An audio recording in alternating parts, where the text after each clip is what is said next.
Hey guys, welcome back. I'm back out at the beach today and I'm fishing for surf perch. This is actually the second time I come out here for surf perch. Last time I came out to the beach and I got distracted by a feeding frenzy, so I went after some stripers and I caught a really big one. So if you want to check that out, I'm gonna leave that video right up there. But today I'm back and I'm here to do the surf perch taco catch and cook that I promised last time. So I brought my stove, I brought some ingredients. We're gonna get this rod set up, I'll show you my rig, and we're gonna fish some light tackle surf perch. A lot of people like to fish surf perch using a kind of heavy sinker and a high-low rig baited with some shrimp, maybe some sand crabs, but I don't really like that as much. I think it's much more fun to go after them light tackle, so I'm using a 10-foot surf rod spooled up with 30-pound braid. And how I'm gonna set this up is I'm actually gonna use 2 1/4-ounce egg sinkers, and the reason I'm using 2 is to just keep my profile a little slimmer, and I'm gonna slide them on there. These are gonna be sliding egg sinkers, and then I'll attach a bead. Lastly, at the end, I'm gonna attach a swivel using a Palomar knot. Now that I have that, I'm gonna make my leader. For my leader line, I'm using this 14-pound monofilament. I'm just gonna take about 2-3 feet of it, and I'm just gonna attach it to the other end of my swivel here. Perfect, that's really nice. Now just to top it off, I'm gonna add my hook. I am using a really small hook. This is a size 6 bait holder hook, and the reason I'm using such a small hook is these surf perch really have tiny mouths, so I want them to be able to get their whole mouth over my hook and hopefully get them from the water onto my stove. Now that my hook is tied on there, I can add my bait, and for my bait I'm using these Berkeley Gulp sandworms. And these sandworms, they're fake sandworms, but they're meant to look like real sandworms, and this is what they look like. So sandworms are these animals that live just in the surf, and what happens is the tide comes in and the waves crash and they get kind of tossed around. They can get kind of sucked out from under the sand, and that's when the surf capitalize and just go have an easy snack. So hopefully I'll be able to use these sandworms to turn the perch into an easy snack. And you can see I broke off about a 2.5 inch section of sandworm, and I'm just gonna thread it with my hook. So there you go. You can see the hook tip nice and exposed, and my sandworm is threaded on there really nicely. Let's get this in the water, see what we can hook up. So I'm wading in right now, and I'm not gonna wade in real deep. I'm only wading in this deep because you can see the waves are breaking right there, and that's where a lot of the surf fish hide out. So I'm not even casting very far. I just flicked my bait out there, and now what I'm gonna do with it is I'm gonna give it a slow retrieve. So that's just enough to get the sandworm dragging across the bottom, and it's a pretty natural presentation, so when the perch see it, hopefully they'll be enticed to bite. Perch aren't typically a hard fish to get to bite as long as you find them. The real trick with perch comes with finding them. It's really important to just walk up and down the... Oh, there's a couple of bites though. There's a couple of bites. So I might have already found some. I'm gonna cast here a little, see if I can hook one of these guys. Let's see. They're real shallow.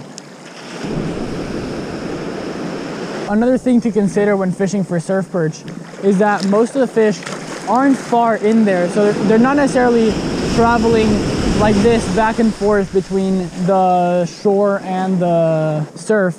They're really traveling parallel to the beach, so they're moving like this. So moving 20-30 yards can really make a big difference if you're not finding any surf perch. And if you are, just staying in that one spot and casting out of school is really what you want to be doing. There we go, that's a fish on. That's a fish on. That's our first little perch of the day. Bring this guy in here. There we go. Well, that's a really small perch. But you can see this is a barred surf perch. It just went straight for that sandworm. This is not big enough for me to keep though, so I'm gonna get this guy released. I'm really looking for one that's around 10 inches probably. This is way smaller and there's just not a lot of meat on it. But you can see it's got nice colors, nice little profile. But let's get it released. There we go.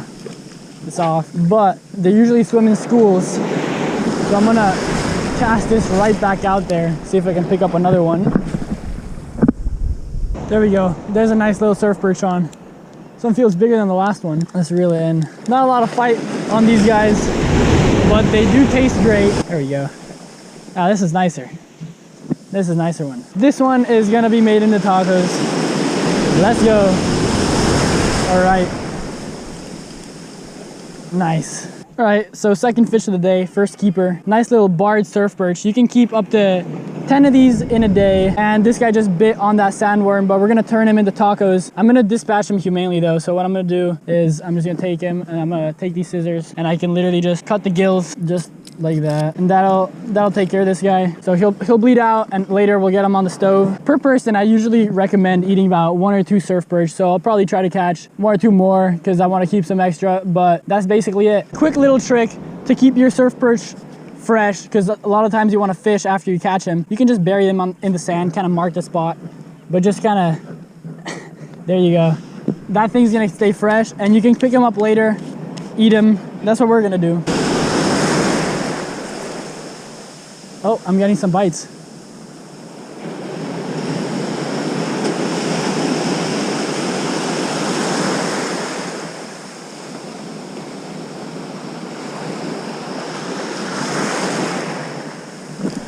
There we go. There we go. See, they're light bites, and you just gotta time that hook set. But once you time that hook set well, it's game over, baby. There we go. That's another one right there. Let's go dispatch this guy too real quick. But this is also tacos. Ooh. Ooh.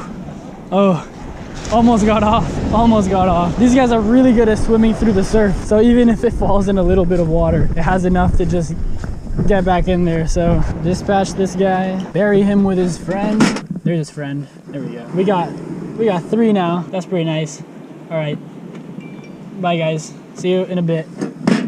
Nice. All right guys, we were fishing for a while more. We got 4 surf perch in total. Let's cook them up. First thing I'm gonna do is I'm gonna scale them. They don't have very tough scales or very many scales, so I can just take a knife, and I'm just going in the opposite direction of the scales, and they'll come off really easily. You can see all the scales on my knife right there. So you do want to get those off. Now after they're scaled, I'm just going to rinse them really fast, make sure I got all the scales off. We'll gut them, we'll get them fried up. How I'm going to do this is I'm just putting my knife right in the belly, and then I can literally just pull out everything that's in here. It's not a lot of guts, but you do want to get them out. So there we go, there's my hollowed out surf perch. I'm gonna do this for all 4 of them. Another thing you can do is you can literally just start at the top here, cut your way down to the bottom all the way. Now what I'm gonna do is I'm gonna open this guy like that, grab a gill, and you can just kind of rip it. That cleans everything really nice. You can see, boom. What I'm gonna do now guys is I'm just gonna fillet this guy.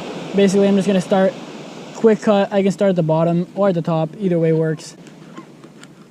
Try to stay as close to the spine as possible, just to make sure you get all of that meat. You have your fillet, and you can see the rib is right there. So to cut off the rib, you can just go under it. And you do end up with really small fillets, but fillets nonetheless, you know, they're bony fish and they're really small, so you can't be expecting a lot of meat from these guys. Here are my leftover fish guts. Woo! Look at them swim off. Beautiful. So really bad news. I've been trying to get the stove to work, but it's not working. I brought all these ingredients. I already caught surf perch. I already filleted them. It was going perfect until now, but we're not gonna let that stop us. So I'm still doing a catch and cook. We just have to improvise. We're switching from tacos to ceviche, baby. First, what ceviche is a cooking style where you use the acidity of the lime to cook the fish. So what I'm gonna do is I'm literally gonna put these surf perch chunks in there. I'm gonna cut up this lime, and I'm literally just gonna squeeze as much as I can in there. I don't have a lot of lime, so I really gotta take advantage of every little drop. If you're not familiar with ceviche, I understand why this may look disgusting. It's not, it's really not, and it gets cooked really well. Ceviche also cooks extremely fast. It's way faster than you would expect. Only about 10 to 15 minutes for the fish to actually get cooked using only the acidity of the lime. So I've squeezed everything I can out of this lime. I'm literally just gonna shake this up a bit. I'm gonna wash my hands really well because I don't want the lime to stay on there. Lime on your skin plus sun equals dark spots on your skin that are just really bad. So I'm gonna leave this there. This is gonna cook up. Meanwhile, I'm gonna clean everything up. We're still gonna eat everything else though. So, all right guys, it's been around 15 minutes. I think my perch is done, and yeah, it looks like it's done. You can tell if it's done because it turns that really white color. This is not what his flesh looked like before. And yeah, this is not the catch and cook that I planned, but I'll take it. I'm literally just gonna grab this tortilla. Boom. Perch. Perch. perch. That'll be enough for 2-3 tacos. And yeah, I brought some other ingredients, so I'll take advantage just like that. Next up, chili pepper. This is a jalapeno. I really like it with my tacos. Cilantro. Grab some of the leaves off here. There we go. Sprinkle these things on there. We got this avocado. There we go. You know what? For an improvised taco, that is not half bad. You can see the surf perch at the bottom there. Let's see how this tastes if it doesn't come apart first.